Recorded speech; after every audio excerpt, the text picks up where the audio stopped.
Баршаңызға сәлем. Бүгін пирогтың жаңа түрі йогуртовый пирог дайындайтын боламыз. Каналға тіркеліп, қоңыраушаны басып, лайк басып, қазақша контенттің дамуына өз үлесіңізді қоссаңыз алғысым шексіз.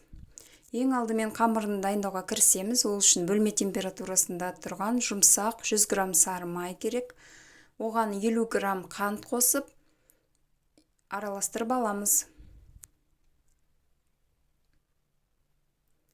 Бір жұмыртқа қосамыз.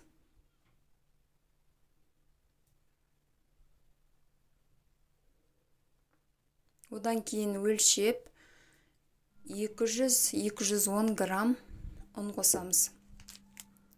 Бір шай қасық қопсытқыш, яғни разрыхитель қосып, бірінші қасықтың көмегімен араластырып, одан кейін қолмен жұмсақ, қолға жабыспайтын қамыр илейтін боламыз.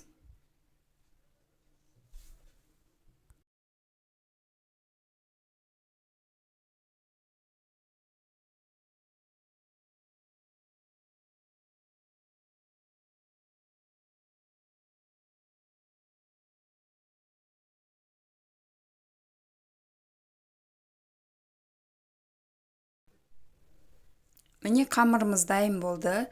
Көріп тұрғандарыңыздай жұмсақ, қолға жабыспайды. Енді тоңазытқышқа 5-10 минутқа қалдырамыз.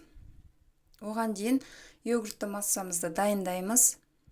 Ол үшін бізге Foodmaster'дің живой йогурты кез келген дәммен 3 дана, яғни 300 грамм қажет болады. Менде құлпынай дәмімен, сіз кез келген өзіңізге ұнаған жидектердің дәмімен, немесе шабдалы, өрік, кез келген ұнаған дәмді қолдана берсеңіз болады.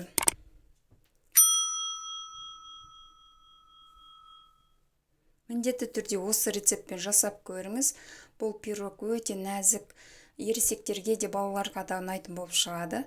Және де 20%, немесе 15% 200 грамм қаймақ қосамыз.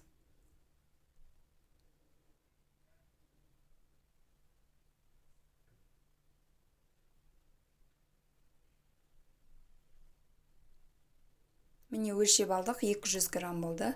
Енді сгущенканы, оны да өлшеп 100 грамм қосамыз.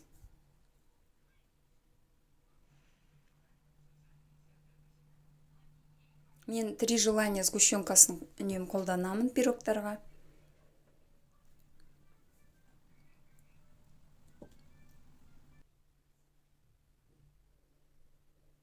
Енді бір жұмыртқа қосамыз. Жақсылап араластырып алып, соңында жүгері крахмалын 2 ас қасық қосатын боламыз. Жүгері крахмалы пирогтың өз формасын жақсы ұстап тұру үшін қолданылады.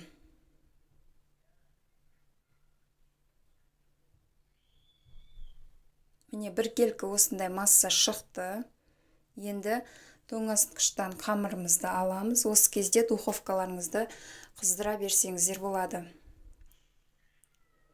Оқтаудың көмегімен жайып аламыз. Ұн сеппейсіздер. Құрамында май болғандықтан қолға жабыспайды, оқтауға да жабыспайды.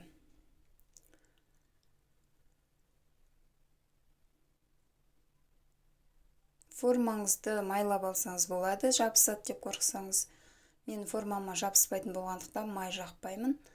Осылай қамырымызды орналастырып алып, бортиктерін шығарамыз пирогтың. Тура видеодағыдай шет-шетін бір келкі етіп жасап аласыздар.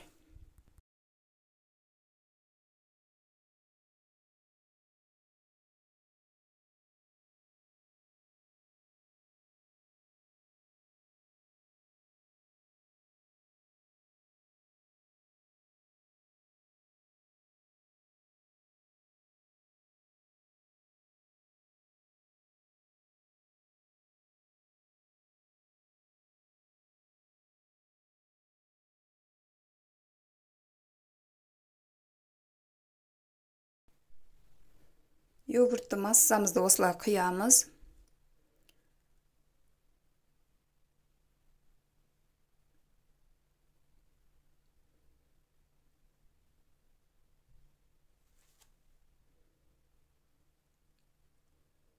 200 градус немесе өз духовкаңыздың қалай қызуына байланысты.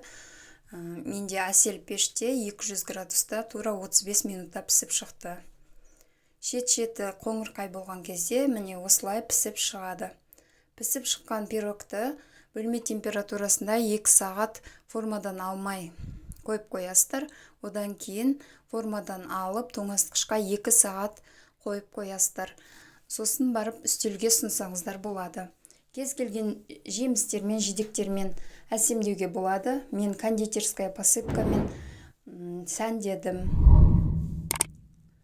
Назарларыңызға рахмет.